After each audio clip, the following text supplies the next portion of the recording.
Good morning. Good morning. Okay. Those of you that are in California, and if you're somewhere else in the world, this is still beneficial because you can learn the resources in your state. Now, I am a science teacher by trade, I'm a former principal, and now I work in a small school district in Southern California. And I want to talk to you about the state assessment. Excuse me. Well, usually the state assessment for many people, you're like, I don't want to hear about it. I don't care about state testing. Why are we teaching kids how to test? Well, if they go to college, they typically will have to take an assessment to get into college. In the state of California, we actually use the state assessment that we use in grades 3 through 8 and 11th grade. The 11th grade test is one of the means you can use as a form of early acceptance. Well, you can also take the ACT and SAT. However, we actually focus on the California Assessment of Student Performance and Progress. I want to help parents see what you can do as a resource if this is something that you really want to help your kids with in English language arts and mathematics. I already know, well, first of all, the science assessment, there will be some sample problems coming out, but there is a resource that I just found out about, and I'm actually surprised that I didn't know about it. This this is actually through the California Assessment of Student Performance and Progress, aka Smarter Balance Assessment Consortium, all these big words, SBAC acronyms. Well, I'm going to share my screen and I want to show you that in this information here, there is this right here. This is, and I put the link down at the bottom, it's called the Starting Smarter Resources for Parents. And you can use this resource to help your child in grades 3 through 8th grade and high school get ready for the state assessment. That way they don't have anxiety. First of all, we don't grade it and give them a grade at the school site. I think there is a misconception on that. Also, there are many things that we use this assessment for. It helps us inform instruction, it helps us look at interventions, and it gives the student a scope of where they are in their academics. Here is what this looks like. This is the Starting Smarter free education resource for parents in California. And there are sample questions. Now, before we go there, I want to show you one other thing. And this is that one other thing I want to show you. Well, there's one other thing after that, too. This is what teachers use to help them in the classroom. Now, you won't have access to this. This is where we look at our students that are taking the assessment. This is where we actually give the assessment, but there are practice and train assessments. So the practice test basically gives them access to what the test looks like. I'm sorry, what the actual test will be like as if it were a live test. The training lets them manipulate, zoom in, zoom out, scroll, the notes area, all the tools that they can use when they're in the state assessment. Then there's also what's called tools for teachers. Now you can access this, but teachers get a little bit more. They get to see what we call the interim assessment portal. And then if they need to grade any of their interim assessments, they can see it here. We can see our completion status here, for example, and then you as a parent can access this here. So parents can access this area, and this area. And if you want to look at this, this is another YouTube that I do. But this one is great to play around with, and this one too. But let's go back to this. What you can do as a parent is you can choose a grade level like English language arts, and you can see what the test looks like. So even if you don't want to practice with your students yet, you can see what the test looks like. Now, if you homeschool, these are great if you know your child's going to go to college. These are things that the expectation is how can we have our children ready for college or a career? And it helps them with what we call the 4 domains in ELA. It also helps them with the 4 domains in mathematics. And if you really wanted to see those domains, this is where I would come back to cast.org and select Smarter Balanced Content Explorer. So you can choose a grade level again, a subject, and I'm going to show you that these are the claims. And these are the claims for English language arts: reading, writing, speaking and listening, and research and inquiry. Now, if I wanted to go back and change the subject, I can go to the claim again, and these are the four claims for mathematics: concepts and procedures, problem solving, communicating and reasoning, and modeling and data analysis. Let me at least tell you this: California, out of the United States, ranks 41st out of all 50 states in mathematics. So if I was going to tackle something, I would be tackling this area because we're really good at concepts and procedures. Kids can do computation, they can add, subtract, do high level linear equations, but typically they have trouble with problem solving and communicating the math, and then modeling and using data to analyze the math that they're working with. So if I was going to play somewhere, this would be it.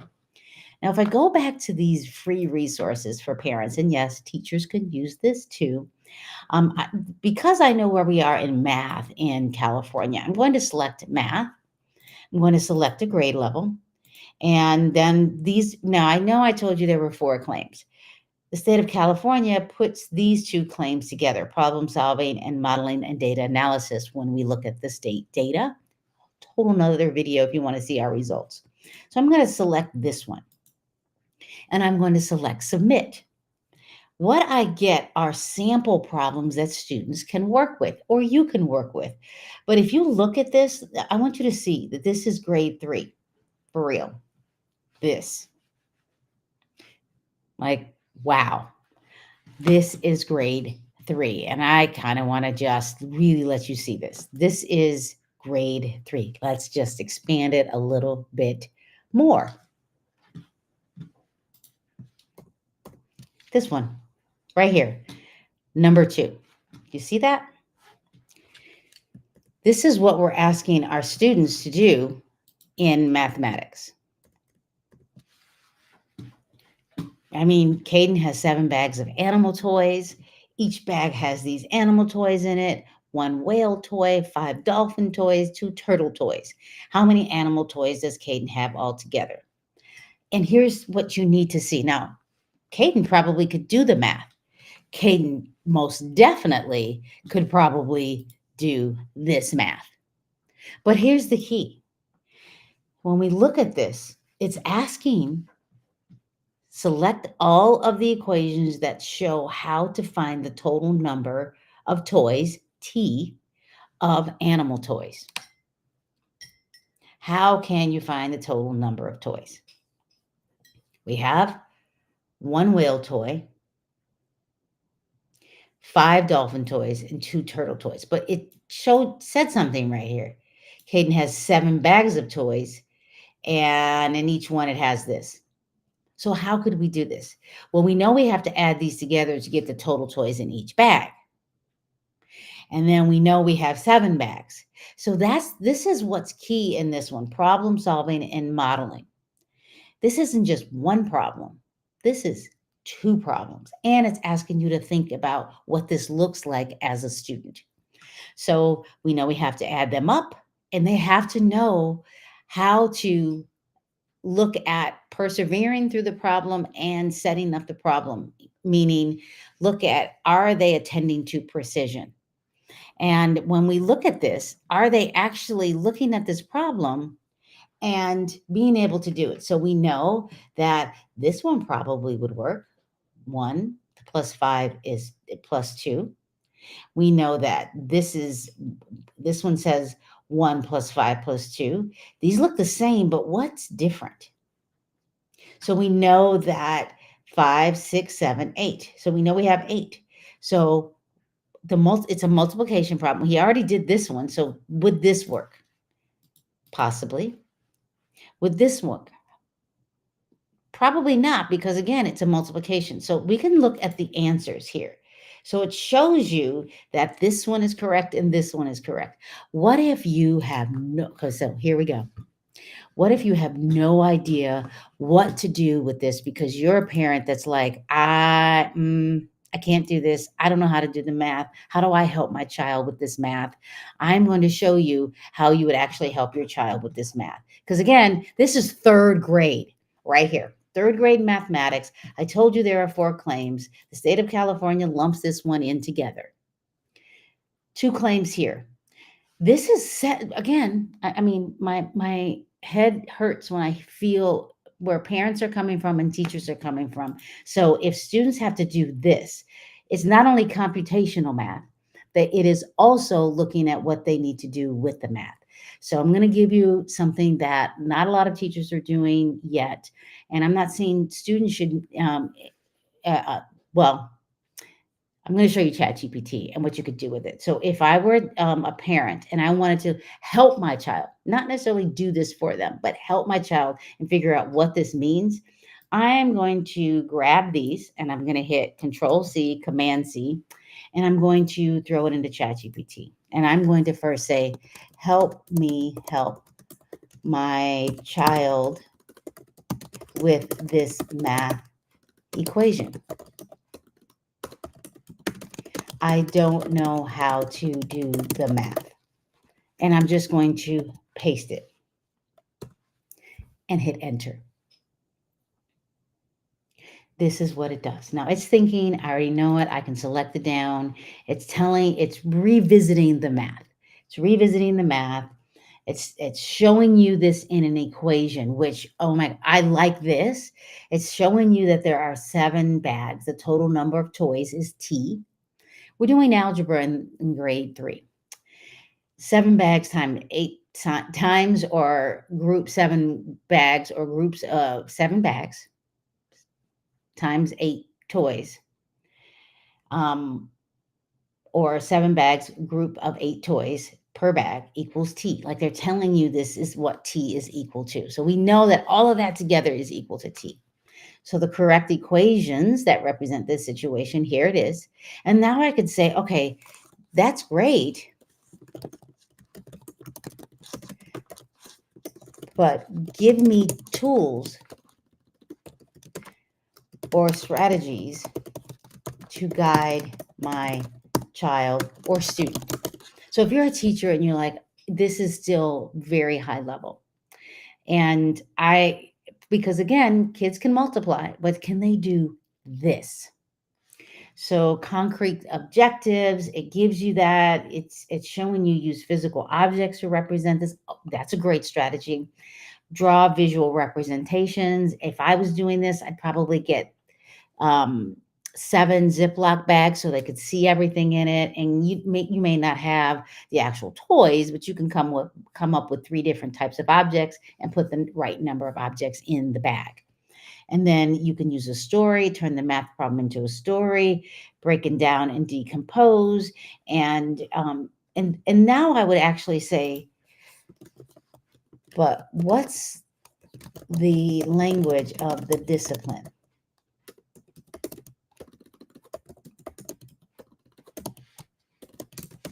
Assume I know nothing as a parent.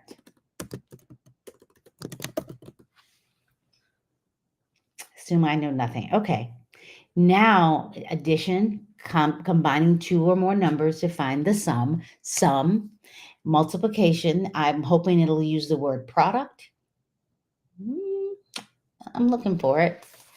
There it is, product, the result of multiplying 2 numbers in the equation, variable, a symbol like T, decompose. Now, you may not know that, but you can say, tell me everything I need to know about the math.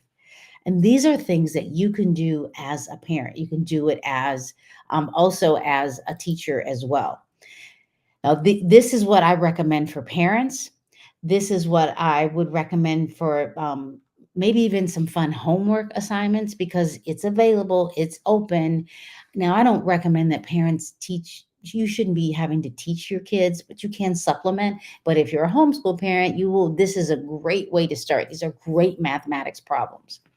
The other thing that I wanted to show you is if you come here in the Content Explorer, which I showed you is casp.org, it's right here. You can select the same thing, modeling and data analysis. You can select the standard. There are no standards in these claims, by the way. The standards are here because this is the actual action of the mathematics. But if I wanted to do that, it explains some of these things for me. You can expand it. You can ask for more information. You now a target is, even though the state standards don't list a target, but these are the action things. Apply mathematics, construct, um, and state and interpret and analyze. So these identify, analyze, synthesize. These are things that students will should be able to do with when in the construct of this area of the claim. But again, these three areas look at what we call the standards for mathematical practices, how we are looking at problem solving, thinking about our math, the avenues of thinking, and then the tools that we're using to come up with a solution for the mathematics, or at least to talk about the mathematics. I really do appreciate this one, just especially if you're a homeschool parent, but this really helps teachers as well. I know this is a lot, but if I were going to tell you one thing to do for homework parents, I would actually say do this. First, go to this website, californiastartingsmarter.org. Play around, see what it looks like. The next thing I would do is create a free account with ChatGPT, chat.openai.com.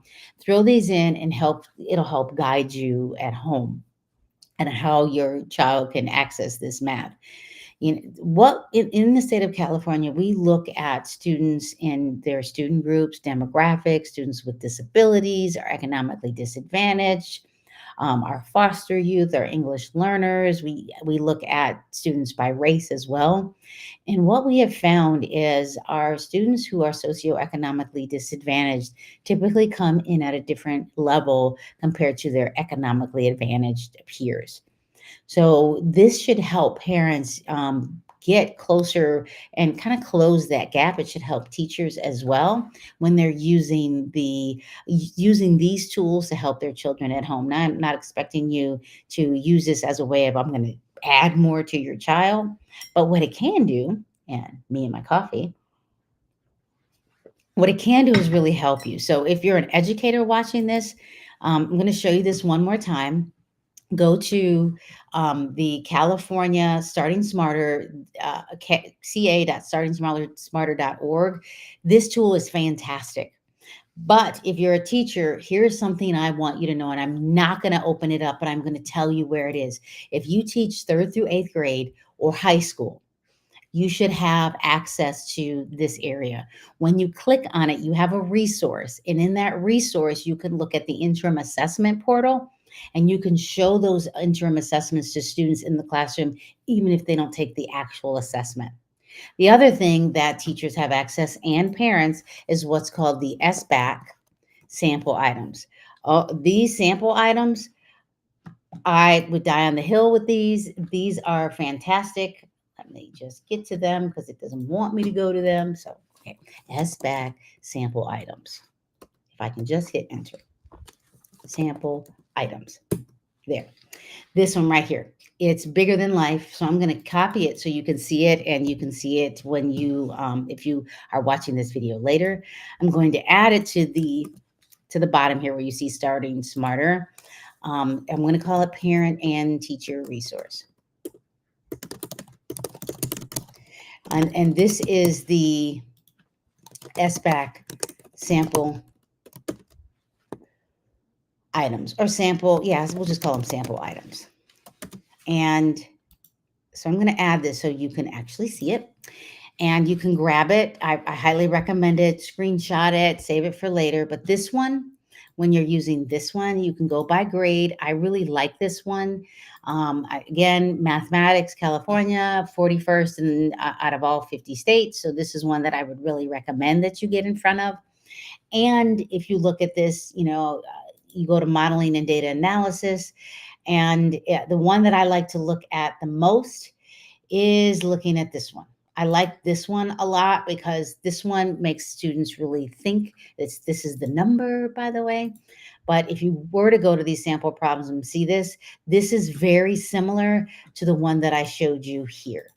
It's really helping kids problem solve and think about their modeling and how they're looking at their mathematics.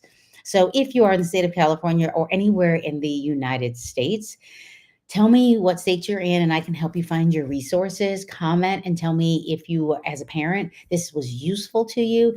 Let me know how I can support you and come back often. Make sure that you subscribe and like. And again, thank you so much for watching. I do appreciate all of you for being here, and I look forward to seeing you soon.